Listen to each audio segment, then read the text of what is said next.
Okay, our next page, we have 5 problems on here, but a few of them are going to go rather quickly. We're using the second part of the fundamental theorem. We're told here that f is this accumulation function, and we need to find the derivative of f when x is equal to 2.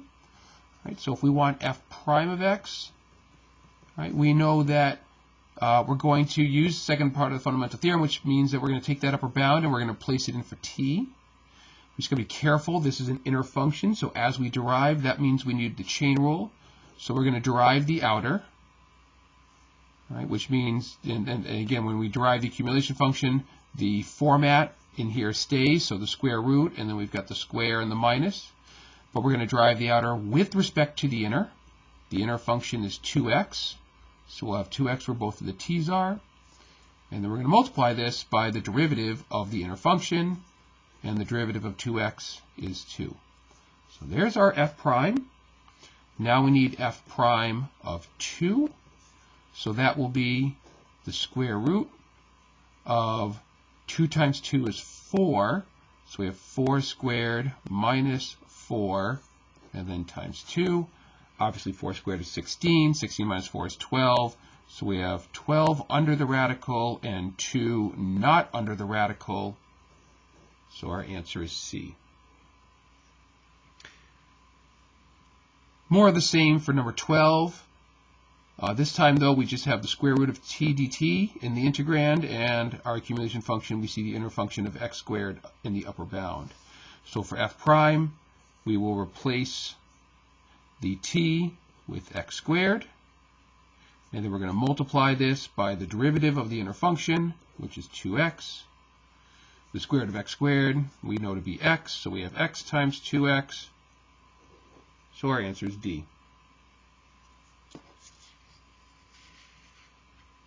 Number 8, kind of going backwards. We're told that the derivative is right here, and we want to know what's the antiderivative. All right, so in essence, which one of these three, or sorry, which one of these 4 will derive to this exactly? So if we look at part A, if we were to derive this, we'd have to use the chain rule. All right, 2/3 is a coefficient, it stays. 3/2 out front. Inner function to the 1 less power, so that's 1/2, and then times the derivative of the inside, which is 3x squared. Obviously, those go away. If we just had that, we'd be good, but we also have 3x squared, so A is out. Right. With B, and C for that matter, we're going to end up with the exact same derivative. Okay, because for B, we're going to replace t with our inner function. But again, we must multiply by the derivative of the inner function. And for C, same thing. We'll replace t with that x cubed.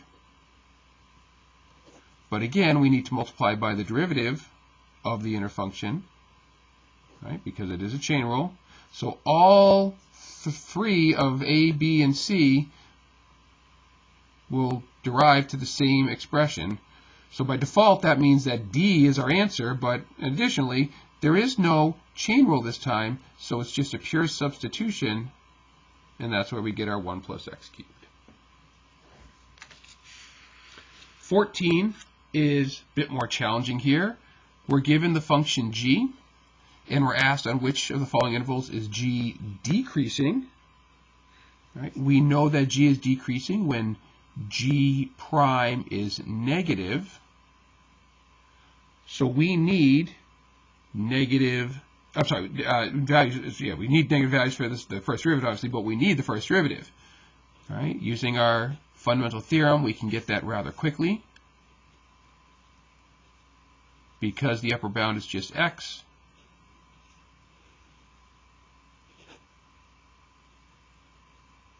it's a pure substitution.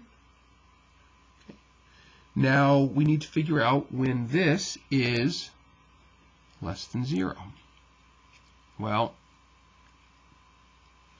the denominator looks a little daunting, but I think we can make a little note here. All right, think about this for a second. X squared plus 7. If we take a number and we square it, it's going to be non-negative. At the worst case, it's going to be 0. or the smallest case is going to be 0, and otherwise it's going to be positive. And we're going to add 7 to it, and then take the square root of that. So the denominator is going to be positive for all x. Right. So we don't have to worry about any negatives in the denominator, which means we just need to know when is the numerator negative. All right. And that means we need some kind of plus-minus chart here. So I will turn this into a equals. We got to solve this. I'm sure your algebra skills kicked in already, and you said, yep, we can factor out an x. And this becomes x minus 3 times x plus 2, because negative 3 times 2 is negative 6 and adds up to negative 1. So we can see our three critical numbers would be 0, 3, and negative 2.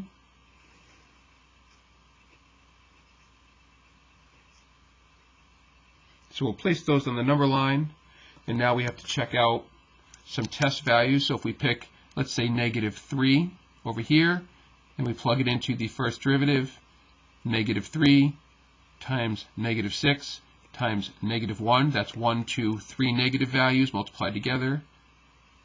So that's going to be a negative result. If we choose a number like negative 1, this will be negative, this will be negative, but this will be positive. A negative times a positive, that's an even number of negative signs. So that will be positive. If we pick 1, positive, negative still, positive. And finally, if we pick 4, positive, positive, positive. We're interested when G prime is negative. So we can see that's before x equals negative 2, and then in between 0 and 3. That lines up with A. Finally, number 15. For all values of x, we know that f is positive and decreasing. G is the integral from 2 to x of f of t dt. Which of the following could be a table of values for G? Okay, so a couple of connections we have to make here. The first one, as you likely gathered, is that we immediately need to say that, okay, G prime is f. All right. We have an accumulation function. We know that happens right away. Now, what do we know about f? F is positive, so that means that G prime is positive. F is also decreasing, so that means that G prime is decreasing. Okay, if G prime is positive, what does it mean? Exactly, it means that G is increasing. If G prime is decreasing, what does that mean? Yeah, it means that G is concave down. Or basically changing at a decreasing rate. Okay, so what's going on here? Well, we need to see values of G increase. So here for C, we see 1, 0, negative 2. That's decreasing. 2, 0, negative 1. That's decreasing. And both of these are increasing. Right? Here we see a change of 2, followed by a change of 1. Here we see a change of 2, followed by a change of 3. We want our rate of change to be decreasing. That's right here. So the answer is A.